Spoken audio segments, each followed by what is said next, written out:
A propósito del sector inmobiliario que ha sido mencionado últimamente con relación a diversidad de escándalos que se han armado aquí en este país, con estafas, principalmente a dominicanos que están en el exterior, que sueñan con retornar a su tierra de retirada, a disfrutar del trabajo que ellos pues sembraron en otras naciones y esa bonanza económica que le permite tener un retiro digno.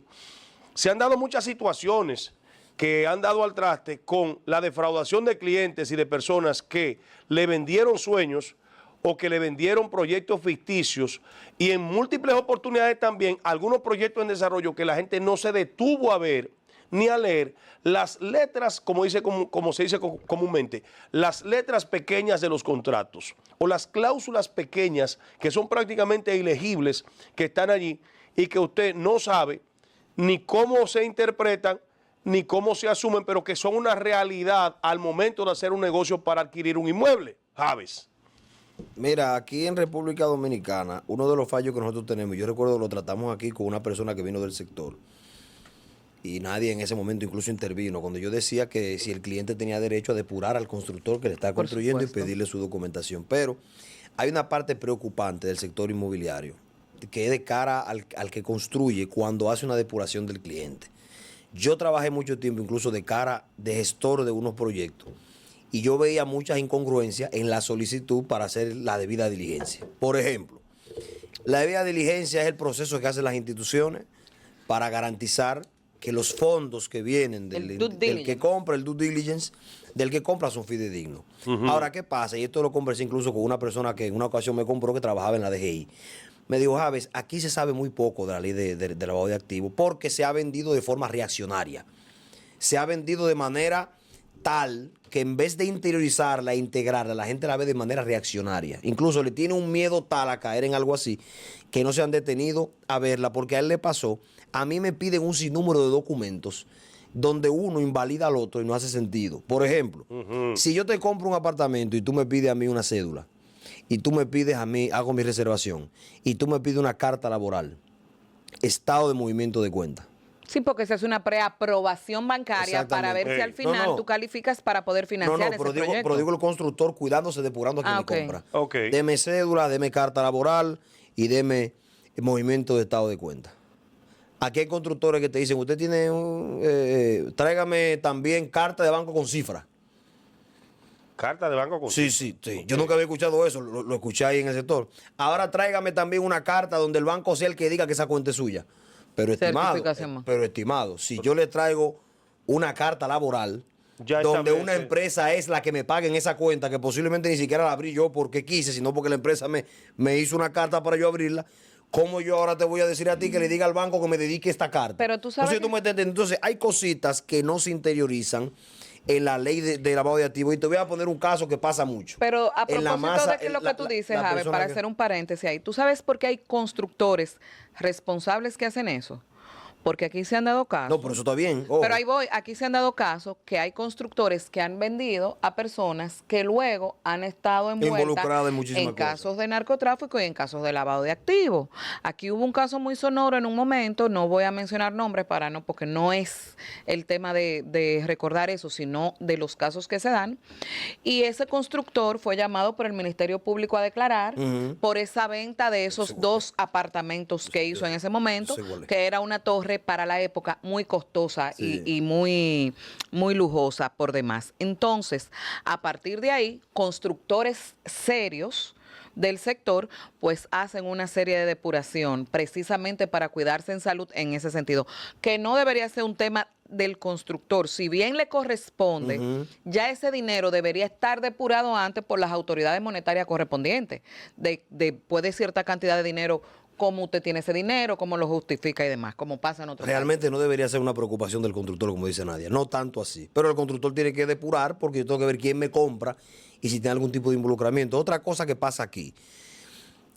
Como el comprador debe depurar también. Sí, como el comprador debe depurar, que tienen que instaurar también esa cultura. Ahora, ¿qué pasa aquí también? Debe hacerlo. Aquí el comprador no depura, sino que aquí suele suceder, y es lo que ha estado pasando últimamente con las estafas, que te venden un sueño de un proyecto que te dicen que está en ciernes, o sea, está en proyecto y tenemos este terreno y está en plano.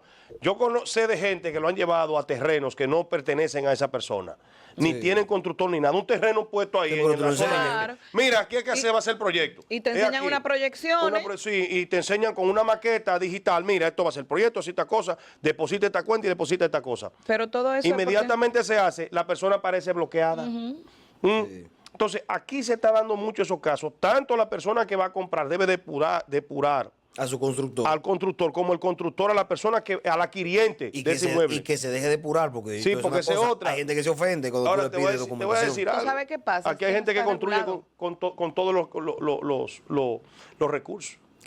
Sí, pero tú sabes qué es lo que pasa, que el mercado inmobiliario no está regulado, ni está regulado el sector construcción, ni está regulado el sector de intermediación, que es donde entramos las agencias inmobiliarias, que dicho sea de paso, y no porque uno haga este oficio como tal, pero lo más conveniente, salvo que ya tú conozcas el constructor y tengas un conocimiento y una expertise del mercado inmobiliario. No, que tenga 20 torres, por ejemplo. Lo más idóneo es que una persona compre a través de una agencia inmobiliaria con credibilidad establecida en el mercado.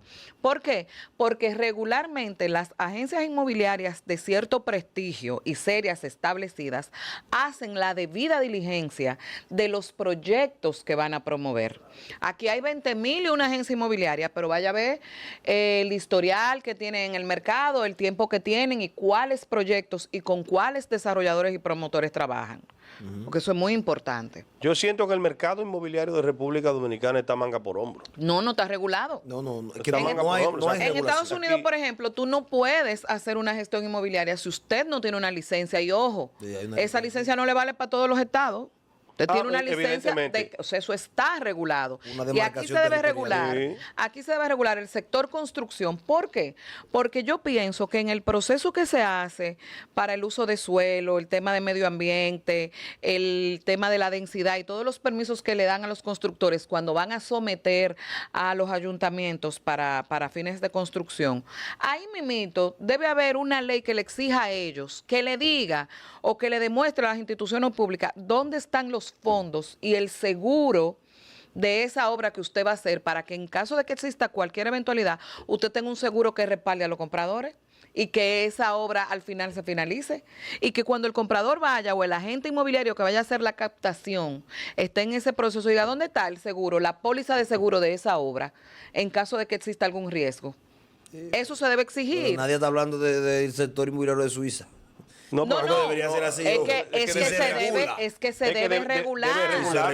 Tú sabes, el sector inmobiliario te mueve a ti en términos económicos, millones y millones, y te genera mucho empleo, y es una cadena de empleo, pero al mismo tiempo te afecta la credibilidad marca país, sobre todo en el que invierte en el sector inmobiliario turístico. Nosotros tenemos un súper atractivo, que es la ley de Confotur, para el tema de adquirir la primera vivienda turística.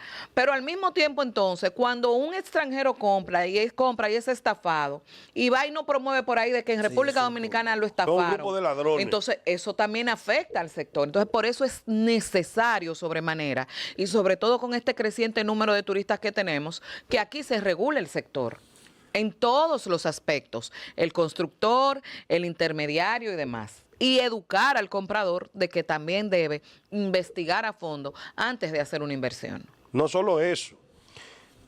Cuando tú vas a hacer una inversión de cierta naturaleza, con ese tipo de informaciones que te ofrecen, principalmente a través de las redes sociales, mucha gente no se ocupa en indagar e investigar cuál es la viabilidad de esos proyectos, dónde están ubicados. En algunos te venden la idea de que están a 5 minutos de plazas comerciales, de centros que ellos quieren, el diablo, y realmente sí, a 5 minutos. Pero a 100, ¿cuánto por hora? A 5 minutos, pero cuando tú vas a 150 kilómetros por hora, realmente. Otros te venden en la zona este, por ejemplo, a 5 minutos de la playa caminando. ¿Pero caminando en qué? ¿Pero cómo tú vas a 5 minutos de la playa? ¿Pero en qué? ¿Cómo? Y caminando en una voladora. En una guagua voladora, no una voladora, en un avión tú vas y llegas en 5 minutos. Entonces son un sinnúmero de cosas también. Y sin embargo, el gran peligro que corre el sector inmobiliario en República Dominicana es la gran cantidad de personas que son un grupo de tigres que se han enganchado a ese mercado, a ejercer ese oficio. Así es. Un grupo de personas que no tienen ni siquiera ningún tipo de validación para ejercerlo y que están engañando aquí a granel. Hay como 10 empresas entre constructores y facilitadores en el este que están metidos en un jodido lío ahí del carajo, que tienen cerca de 100 millones de pesos comprometidos de gente que está fuera del país, que viene después de vivir su vida trabajando en una factoría. De sus años, su trabajo. Todos los ahorros de todos los años que han tenido para su honroso retiro para República Dominicana, viviendo una ilusión de que van a estar frente a una playa, tomándose una piña colada, viviendo ya los años que le quedan en la tranquilidad y en la pasividad que permite estar en la zona este del país, tomándose una piña colada en una propiedad que acaban de adquirir. Sin embargo, ahí está la gente enganchada, llevándoselo el pecucio. Así es importante que ciertamente se regule esto. Mira, decía, a propósito de lo que tú señalas, Julio, el invitado que teníamos, que por un lado esto ha sido bueno, porque va a obligar a que el sector se formalice. Y sí, yo le hago un llamado a los legisladores. De hecho, vi que había un proyecto de ley que se había sometido en ese sentido. También hay un proyecto de ley para la intermediación inmobiliaria, que es lo que aplicaría para los gestores inmobiliarios. Lo interesante sería que se convoquen todos los sectores, se planteen todas las posibilidades, porque tampoco regular es ahora hacer que se imposibilite la gestión inmobiliaria y demás, y el sector construcción. Ahora, sí se debe regular en muchos aspectos, y ahí también intervienen mucho las alcaldías, porque vemos zonas que se están desarrollando muy rápido, que hay muchos proyectos que son de mucho impacto, muy atractivas para la venta y para la inversión, pero ¿cuál es el plan de desarrollo urbano a largo plazo? Que por lo regular casi carecen todas las alcaldías. Tienen, gracias. Carecen todas las alcaldías de un plan de desarrollo urbano a largo plazo. Que se están llevando entonces en esas zonas que se están desarrollando. Porque el desarrollo no es malo, pero debemos tratar de contribuir a un desarrollo organizado. Es que el desarrollo en desorden es peor. Lo que estamos vendiendo como un paraíso, a la hora que se empiecen a completar toda esa construcción y demás, se puede convertir en un caos. Yo te pregunto, ¿cómo ha crecido el Gran Santo Domingo? Desorganizado. ¿Cómo ha crecido los municipios que comprenden el Gran Santo Domingo? ¿Cómo han crecido? ¿Cómo ha crecido el Distrito Nacional? ¿Había algún plan establecido para el desarrollo a 20 o 30 años? No lo había y no lo hay. No lo hay. Que nadie se llame engaño. No lo había y no lo hay. Aquí hemos hecho, lo que se ha hecho aquí ha sido a la Bridge and Die. A la Bridge and Die. Así, esa era la empresa que hacía los puentes que se caían. A la Bridge and Die, o sea, la brigandina. Aquí se ha crecido de manera inmisericordia. Primero, la explosión demográfica del Gran Santo Domingo ha comenzado a crecer de manera inescrupulosa, a lo loco, a lo que coja mi voz. ¿Y por qué ha crecido? Bueno, precisamente por la parte de que, entre otras cosas, aquí no hay un plan de desarrollo urbanístico en nada. Absolutamente nada. Y por eso tenemos los problemas que están azotando hoy a la sociedad, principalmente en las grandes zonas urbanas donde se concentra la mayor cantidad de personas, la mayor cantidad de población. Es por eso que tenemos todas esas situaciones que afectan a la ciudadanía. Oigan esto, el crecimiento horizontal de la ciudad ha traído como consecuencia... Vertical, el crecimiento vertical. Exacto, perdón, el crecimiento vertical ha traído como consecuencia un uso en demasía de los servicios básicos, entiéndase, del agua, de la energía eléctrica y todas esas cosas. Muy bien. Y si vamos al crecimiento poblacional hacia la zona norte-oeste, ahí es que la cosa es grande. Entonces necesitamos vías de acceso, necesitamos servicios básicos, necesitamos servicios energéticos, que son inexistentes, no hay. Servicios sanitarios, sobre todo el servicio sanitario no existe. Tú tomas, por ejemplo, la autopista Duarte hacia abajo, en el tramo comprendido entre el kilómetro 9 y el kilómetro 25, donde está el peaje, ahí debe existir cerca de 1,5 millones de personas residiendo, con una sola vía troncal, que tienen que compartirla los que vienen del interior del país y ese 1,5 millones de personas que residen en esos sectores. Por eso se planteó en un momento determinado utilizar la segunda línea del metro, que no se sabe cuándo se va a terminar, pero en algún momento tendrán que terminarla. El uso de los teleféricos como medio de transporte masivo, porque en el caso, por ejemplo, de los Alcarrizos, tiene una sola entrada y una sola salida. Uno de los municipios más grandes del Gran Santo Domingo, que abarca en este momento cerca de 700,000 habitantes. Ahora, yo te voy a decir algo. Uno tiene que tomar en cuenta también el crecimiento de República Dominicana. Yo no lo justifico, tú sabes. Pero el crecimiento que tuvo República Dominicana a nivel inmobiliario agarró a las autoridades fuera de base. Es que tenía que agarrarlo fuera de base. Ahí entra una cosa de lo que tú hablabas con el tema del lavado. Sí, claro que sí, pero no nos vamos a poner ahora dije, por ahí con los personajes que uno tal vez le llegan las voces. Pero te voy a decir otra cosa. Ustedes que tienen experiencia, le voy a preguntar, ustedes que tienen experiencia en el sector inmobiliario, en el área inmobiliaria, ¿aquí existen 2 repúblicas dominicanas? Claro. Sí, claro. Aquí hay 2 repúblicas dominicanas. Por ejemplo, en el centro de la ciudad, en el distrito, existen lugares, calles, espacios, territorios que muchos de nosotros, y lo digo por mi caso, no hemos llegado todavía. Y no es porque tengamos alguna limitante a nivel social. No se trata de eso. Lo que sucede es que el crecimiento inmobiliario ha sido tan grande que tú no entiendes cómo hay tanta desproporción a nivel social. Pero, y te voy a poner otro ejemplo. La realidad tú la ves. Eso, que está bueno eso. Pero te voy a decir, y ahí voy. Pero eso es tan cierto como tú lo señalas, Julio, que tú tienes, por ejemplo, en el polígono central, en una de las zonas más demandadas y donde el metro de construcción es de los más caros, tú tienes Piantini.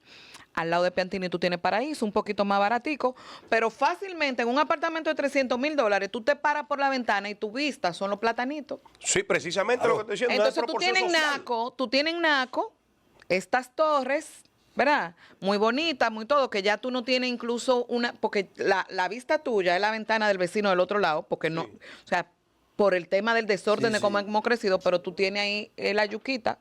Sí, ahí mismo. Sí. Cuando te va la chucha frente al manguito. Sí, el manguito. Entonces tiene el manguito aquí en Bellavista. El manguito en el centro de un mini distrito. En Arroyondo tiene la puya.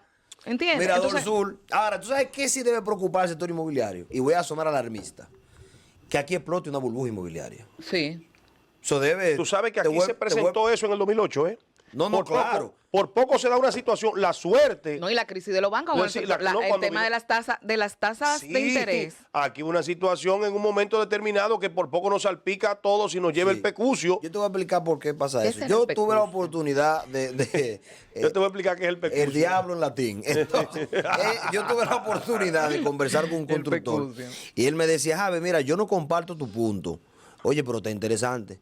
Que yo decía que en República Dominicana no hay una data para construir. En lo más mínimo. O sea, aquí construimos, pero yo no... Mira, en marketing tú tienes oferta y demanda. Pero ahí es que voy. La oferta se estudia de manera independiente de la demanda, porque tú tienes que conocer tu demanda. Claro. Cuando yo veo en República y si no la Dominicana... crearla. Sí, cuando yo veo en República Dominicana, torre. Pero la pregunta mía es, ¿cuál es el público de esa torre? Porque... Aquí se dice mucho de que no, porque aquí hay déficit habitacional. Sí, pero espérate. Sí, lo hay. Sí, pero dime de esos que están en déficit habitacional, ¿cuántos tienen los recursos para acceder a una vivienda? Eso no se estudia. Ahí voy. Es que ese déficit habitacional es precisamente porque en la dirección donde se está construyendo no va hacia una parte importante de la población, que es la gran mayoría, que pudiesen acceder a viviendas de bajo costo. Entonces, ahí viene otro ingrediente que era lo que planteaba Julio.